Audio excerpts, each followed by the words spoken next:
Bismillahirrahmanirrahim. Assalamualaikum warahmatullahi wabarakatuh. Pemirsa TVmu dimanapun Anda berada, apa kabarnya? Mudah-mudahan pemirsa selalu dalam keadaan sehat walafiat dan juga selalu dalam lindungan Allah Subhanahu wa Ta'ala. Amin. Dan senang sekali karena program CAP atau Catatan Akhir Pekan TVmu bisa kembali hadir menyapa pemirsa semuanya. Kali ini bersama dengan saya, Vini Auliani. Dalam program Catatan Akhir Pekan, kita akan membahas mengenai dinamika keumatan dan kebangsaan dalam perspektif persyarikatan bersama dengan ayahanda, yaitu ayahanda Profesor Dr. Dadang Kahmat MSI yang merupakan Ketua Pimpinan Pusat Muhammadiyah. Langsung saja kita sapa. Assalamualaikum Prof. Dadang. Waalaikumsalam warahmatullahi wabarakatuh. Apa kabar Prof? Alhamdulillah. Alhamdulillah. Baik. Sehat dan terus bersemangat ya Prof ya. Sejahtera. Amin. Ya. Prof, kita kali ini akan membahas tema mengenai bahaya viralisme ini Prof ya. Karena seperti kita tahu saat ini kita sudah berada di era digital di mana informasi itu dapat dengan mudah dan juga cepat ini Prof. Dan penyebaran informasi berita ataupun hal umum lainnya yang dapat kita dapatkan secara cepat ini biasa kita sebut dengan viral ini Prof. Dan bahkan di kalangan hampir di semua kalangan, tidak hanya di kalangan anak muda, Gen Z, di kalangan remaja, dewasa, bahkan sampai orang tua ini Prof, ada anggapan bahwa jika ingin menjadi sultan, jika ingin menjadi kaya, terkenal, sejagat raya, tidak hanya di Indonesia saja tapi sampai ke luar negeri, ini kita harus melakukan sesuatu yang viral. Tidak hanya viral dengan melahirkan karya-karya, tapi juga mengumbar aib. Nah, ini yang bahaya ini Prof, yang akan kita bahas dalam bahaya viralisme ini. Nah, untuk Prof Dadang sendiri bagaimana Prof melihat dinamika fenomena viralisme ini yang banyak berkembang di masyarakat sekarang ini Prof? Ya, terima kasih Nang Penny. Bismillahirrahmanirrahim. Assalamualaikum warahmatullahi wabarakatuh. Para pemirsa TVmu yang dirahmati Allah. Seperti kita ketahui sejak tahun 1990-an diketemukan internet dan sejak itu terjadi perubahan dalam kehidupan manusia, kehidupan dalam komunikasi, sosial, ekonomi, dan juga politik. Dan sejak saat itulah timbul yang disebut zaman disrupsi atau zaman kerusakan atau zaman menghapus yang lain gitu. Jadi ada semacam itu. Seperti kita ketahui sekarang juga kita menemukan banyaknya situs-situs atau yang disebut dengan aplikasi-aplikasi media sosial yang bisa digunakan oleh kita sebebas mungkin dan juga semurah mungkin. Siapa orang sekarang yang tidak punya situs WA, semuanya hampir semua. Ya. Seperti diketahui bahwa orang yang mempunyai HP ini sekarang 338 juta. Padahal penduduk Indonesia hanya 278 juta. Jadi sudah habis di atas 100 sekian persen. Ya. Bahkan ada yang punya 2, ada yang punya 1, ada yang punya 3. Ya. Dan mereka biasanya berlangganan media sosial. Ya. Dan yang paling mereka senangi media sosial itu ialah TikTok, YouTube, terus juga Facebook, dan juga yang lainnya termasuk ya. Twitter yang sekarang jadi X ya. Termasuk juga yang disebut dengan Instagram dan lain sebagainya. Dan semua itu dengan sangat mudah mereka atau kita mengupload dari produk-produk kita ataupun kita mereproduk atau reposting juga dari produk orang lain. Dan sekarang itu marak sedemikian rupa dan berbagai motif.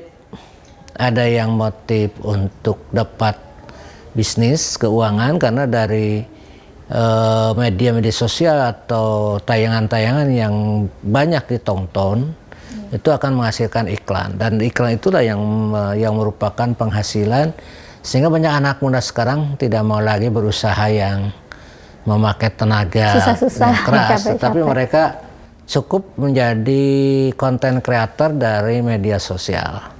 Mereka bisa menaruh uang yang sebanyak-banyaknya. Itu negatifnya ialah tadi bahwa sektor-sektor yang memerlukan tenaga manusia sekarang kurang. Ya. Dan itu. Yang kedua, ada juga motifnya itu motif agama, yaitu dengan menyebarkan paham-paham mereka ke masyarakat. Ada yang pahamnya memang berdasarkan dalil-dalil yang qat'i, ada paham yang berdasarkan pikiran-pikiran mereka. Juga berdasarkan kepentingan politik, ya.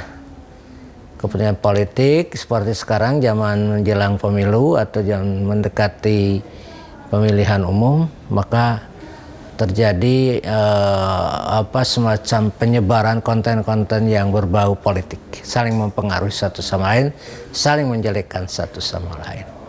Dan itulah dan termasuk juga di sana berdasarkan itu ingin mendiskreditkan orang, terus untuk mengangkat orang itu melalui media sosial. Oleh karena itu mungkin sekarang ini disebut zamannya berlalu lintas media sosial yang sangat luar biasa, sehingga kita sulit untuk melihat apakah berita itu benar atau salah, ya. Sehingga banyak orang yang termakan. Orang baik disebut jelek, orang jelek disebut baik. Inilah yang dikatakan Rasulullah SAW, badiru bil a'mal fitanan, cepatlah kamu beramal sebelum datang fitnah. Kakit in laila mudliman, di mana pada zaman itu susah kamu membedakan yang baik dan buruk, yang benar dan salah. Yasbihu rajul mu'minan wa yumsi kafirun. Pada waktu pagi orang itu beriman, sorenya kafir.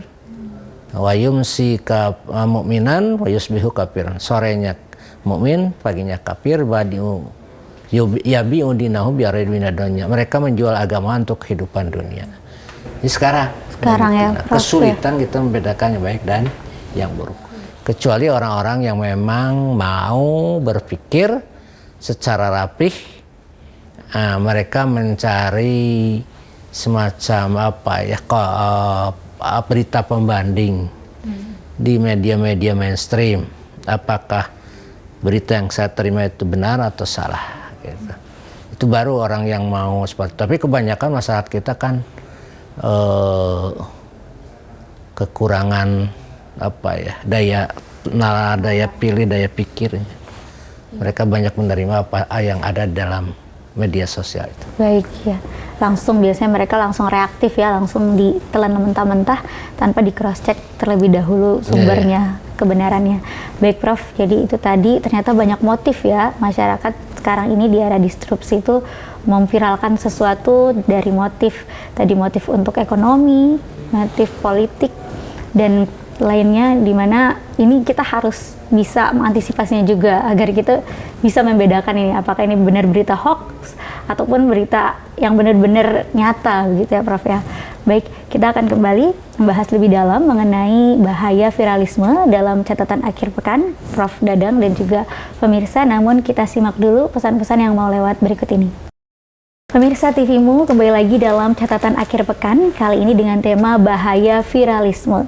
Di mana tadi di segmen sebelumnya Prof Dadang sudah menjelaskan bahwa banyak motif seseorang melakukan viralisme, aksi memviralkan sesuatu, diantaranya adalah motif ekonomi, motif agama, dan juga motif politik. Nah, ini kita juga ingin tahu nih, Prof, kita lanjutkan kembali. Prof Dadang, apa sebenarnya ini bahaya yang paling mendasar, ya, Prof, ya, yang bisa dirasakan baik dari diri kita sebagai individu yang menerima informasi tersebut ataupun juga yang ikut menyebarkan, atau bahkan bagi seseorang yang mungkin memproduksi dengan tujuan motif ekonomi itu, Prof?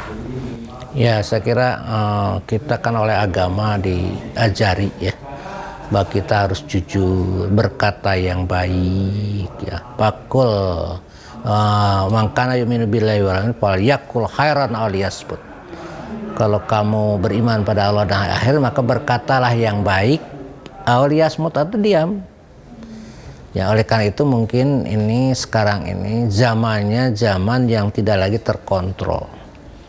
Orang membuat postingan-postingan yang disebut hoax, ya. Hoax itu adalah berita palsu, informasi atau miskomunikasi maupun disinformasi atau barang-barang yang kadang-kadang tidak benar. Itu yang hoax itu menyebar sekarang itu. paling banyak tadi di media sosial. Dan itu berbahaya karena sebagai contoh ini ada tayangan mengenai kesehatan. Tetapi mereka itu membuat satu tayangan yang penayangnya itu atau pembuatnya itu tidak kompeten dalam bidang kesehatan. Kadang-kadang mereka mengaku dokter padahal bukan dokter. Lalu membuat formula untuk suatu penyakit. Katakanlah memakai ramuan-ramuan ataupun apa. Kalau itu dimakan akan berbahaya. Itu satu contoh saja di bidang itu. Yang kedua juga di bidang yang lain, di bidang politik. Seharusnya yang ditayangkan itu adalah yang dipuja-puja itu orang baik. Tapi karena ini menyangkut kepentingan politik mereka buat sedemikian rupa berita tentang sesuatu yang tidak benar mengenai seseorang. Sehingga seseorang itu dicitrakan jelek.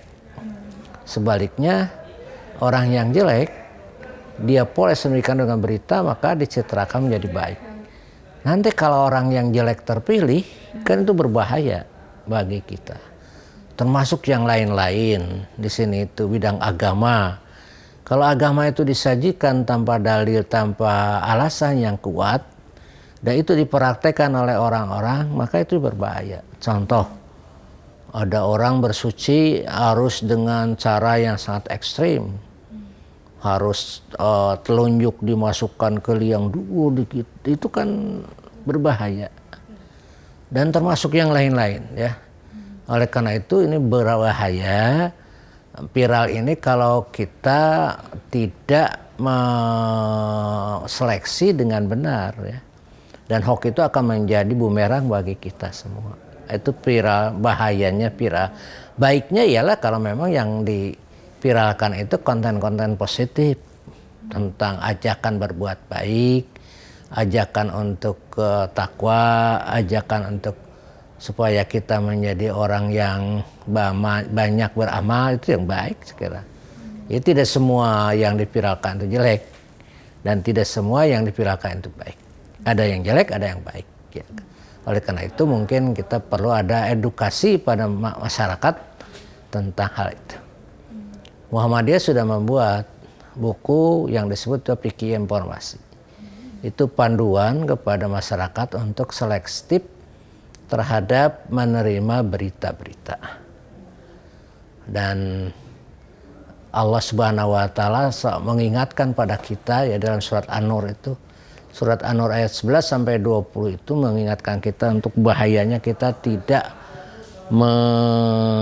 membuat berita bohong, berita dusta. Bahkan menyebarkan kembali berita dusta itu tidak boleh. Sebagaimana dalam surat An-Nur ayat 15, ittalaqunahu bi alsinatikum wa taquna bi afwaqikum ma laysa lakum bi ilmun wa tahsabunahu hayyinan wa huwa indallahi azim. Ingatlah ketika ada satu berita bohong yang kamu terima, lalu kamu sebarkan kembali berita itu kepada orang lain tanpa kamu cek kembali kebenarannya. Menurut kamu itu sesuatu yang ringan, padahal dalam pandangan Allah ada sesuatu yang berat. Sekarang ini larangan dari Allah Subhanahu wa taala terhadap kita untuk menyebarkan kembali berita yang tidak kita ketahui kebenaran. Baik, Prof. Jadi itu jangan main-main ya kalau kita menerima suatu kabar itu yang ternyata itu adalah berita hoax atau berita bohong, tapi kita langsung sebarkan tanpa mengecek terlebih dahulu. Itu ternyata dosanya jadi itu juga tidak main-main, bukan hal yang remeh di pandangan Allah ya, Prof. Dalam Al-Surah Al-Hujurat disebutkan kalau kamu mempercayai berita bohong akan terjadi huru-hara yang besar. Kemungkinan ada terjadi bentrok, peperangan, bahkan bentrok antar kelompok, perselisihan, konflik dikarenakan berita bohong itu. Saya kira ini juga menjadi perhatian kita ya. Yang idaja akum pasikum binaba'in patabayanu. Oleh karena itu kalau ada suatu berita itu hendaknya di-recheck kembali kebenarannya sebelum kita terima, sebelum kita sebarkan kembali. karena memang bahaya kalau kita berita langsung kita terima. Oleh karena itu kalau ada berita itu harus dicek apakah itu benar, apakah itu baik, apakah itu bermanfaat. Itu 3 ya. Dan kebenaran dicek di media yang lain banding gitu. Sehingga nanti akan terdapat apa ini hoax atau bukan. Baik, jadi itu tadi 3 poin yang harus kita ingat ya Prof ya sebelum kita menyebarkan suatu berita itu, apakah itu benar, apakah itu baik, dan apakah itu bermanfaat. Itu tadi ya Prof ya. Karena kalau kita salah langkah jatuhnya juga bisa fitnah ya Prof ya. Yang mana itu sangat bahaya sekali, tadi bisa sampai menimbulkan huru-hara ataupun juga dampak kerusakan di muka bumi ini. Baik Prof Dadang dan juga pemirsa, kita akan lanjutkan kembali bahasan kita mengenai bahaya viralisme ini, namun kita simak dulu yang satu ini. Pemirsa TVMU, terima kasih masih bersama kami dalam catatan akhir pekan dalam tema bahasan kita kali ini yaitu bahaya viralisme. Dan tadi Prof Dadang, Kak Ahmad juga sudah menjelaskan mengenai hal-hal yang harus kita waspadai untuk bisa menanggulangi bahaya viralisme ini. Dan mengenai fenomena viral ini juga tidak semuanya negatif ya Prof ya. Ada nilai positifnya juga dengan kita memviralkan sesuatu hal yang benar, yang baik dan bermanfaat tentunya. Nah ini juga fenomena yang sekarang ada ini adalah yang viral itu biasanya kan tadi seperti Prof sebutkan mereka yang tidak punya kompeten ya Prof ya. Jadi orang-orang cenderung lebih banyak mendengarkan orang-orang ini yang punya follower banyak Prof di media sosial dibanding para pakar. Nah bagaimana agar para pakar ini bisa memanfaatkan fenomena viral ini dengan baik sehingga masyarakat benar-benar mendapatkan informasi yang benar. Yang viral itu adalah yang benar. Bagaimana? Ya saya kira betul Neng. Jadi sekarang itu prepaid ya, jadi perlombaan yang sangat bebas. Tidak ada satu institusi yang bisa mencegah satu berita atau satu peristiwa untuk tidak dipiralkan, semua dipiralkan. Iya, semua dipiralkan. Oleh karena itu mungkin satu-satunya jalan adalah itu ialah kita harus memproduksi konten-konten yang baik, yang bagus, yang benar, yang bermanfaat bagi masyarakat sebanyak-banyaknya melebihi konten-konten yang dibuat oleh orang-orang yang sengaja menyesatkan, memperburuk tentang masyarakat. Ya kita ini berlomba saja, fastabiqul khairat, berlomba-lomba dalam kebaikan. Jadi yang sekarang itu justru konten-konten yang menarik itu ialah konten-konten yang kontroversial, yang kira-kira juga mereka bisa berbentuk hiburan, ya, bisa berbentuk hiburan, bisa juga berbentuk yang lain, ya. Oleh karena itu ini perlu kita pun para orang-orang yang ahli dakwah, terus juga para pakar itu memproduksi konten-konten yang menarik ya, tentang kebenaran, tentang kebaikan, tentang yang bermanfaat itu. Yaitu mungkin nanti tidak terlalu rumit lah, tapi dengan bahasa yang ringan juga menarik ininya si settingnya atau produksinya nanti. Jadi jangan sampai yang benar itu membosankan. Yang benar itu bikin orang pusing. Tapi yang benar itu sesuatu juga yang menggembirakan, yang meringankan, dan juga mempunyai efek-efek positif banyak. Sehingga memungkinkan viralnya konten-konten positif itu. Seperti yang sekarang ceramah-ceramah dari beberapa ustadz kan itu viral ya. Seperti ada yang 5 juta viewer, ada yang juga 2 juta, ada yang 500.000 dan banyak sekali. Ya. Jadi itu juga kita harus berlomba. Maka mungkin kita harus sudah mulai berpikir sekarang. Para ahli kedokteran juga memproduksi konten kedokteran, kesehatan yang benar, tapi dengan cara yang menarik. Ahli tentang psikologi, tentang ekonomi, tentang agama pun harus memproduksi konten-konten yang benar, yang baik, yang bermanfaat secara menarik. Karena kunci dari viralisme itu ialah menarik, menghibur, ringan ya, dan mudah dicerna. Nah itu karakter-karakternya seperti itu. Kalau yang berat, yang susah, yang itu wah susah, mereka tidak mau menarik. Dan juga judulnya harus menarik, kontroversial. Kontroversial ya. Baik, jadi itu poin pentingnya kita dalam memerangi viralisme yang hoax tadi, yang tidak benar gitu, berita palsu, itu adalah membuat konten yang menarik. Dan juga menghibur tadi ya. Judulnya boleh sedikit menggunakan kata-kata yang kontroversial ya Prof ya, tapi tetap dengan konten yang baik dan benar tentunya. Prof, boleh ada pesan-pesan juga Prof dan juga kesimpulan mengenai tema kita kali ini mengenai bahaya viralisme agar kita juga dan juga penonton TV-mu khususnya tidak terjebak dalam viralisme yang salah ini Prof.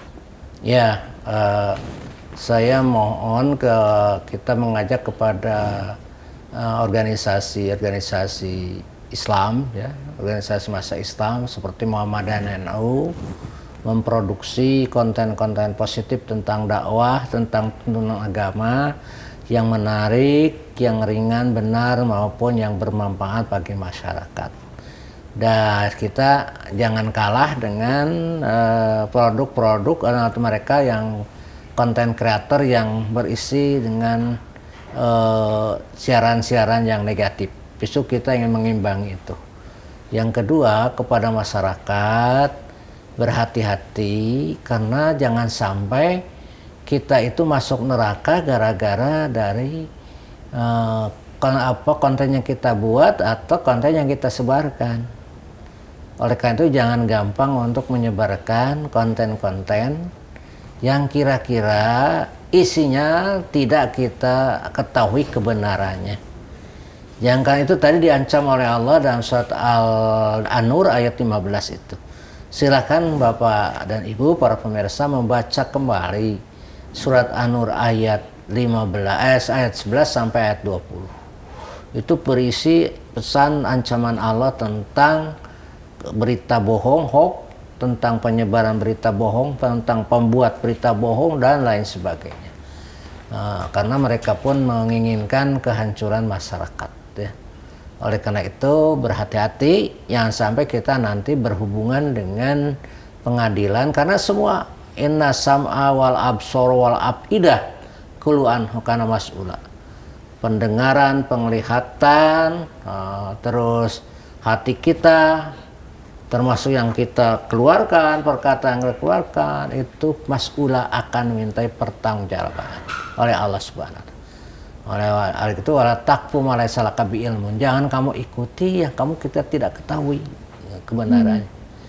Karena akan ditanya oleh Allah di akhirat. Lebih baik kita diam, tidak merepost kembali konten, apalagi membuat konten yang kira-kira akan mencelakakan diri kita. Itu ya. Jadi tadi mangkana yuminu billahi wal yawmil falyakul khairan aw liyasmut, berkata yang baik atau diam. Itu saya yang pengen. Baik, terima kasih banyak Prof Dadang tadi atas pencerahan dan juga penjelasannya mengenai bahaya viralisme ini agar kita semua tidak terjebak dalam memviralkan sesuatu yang belum jelas kebenarannya, karena sekali lagi apa yang kita lakukan baik memproduksi ataupun menyebarkan sesuatu yang belum jelas kebenarannya itu nanti akan dimintai pertanggungjawabannya tidak hanya di dunia tapi juga di akhirat nanti ya Prof ya. Baik, sekali lagi terima kasih Prof dan sehat selalu Prof. Dan juga pemirsa semuanya, terima kasih telah menyaksikan catatan akhir pekan dalam episode kali ini, yaitu bahaya viralisme. Jangan lupa saksikan selalu catatan akhir pekan tiap Sabtu dan Ahad di TV-mu, TV Muhammadiyah. Dan akhir kata, saya Vini Oliani bersama dengan Profesor Dr. Dadang Kahmat, juga serta seluruh kerabat kerja yang bertugas, kami mohon pamit undur diri. Sampai jumpa dan wassalamualaikum warahmatullahi wabarakatuh. Waalaikumsalam.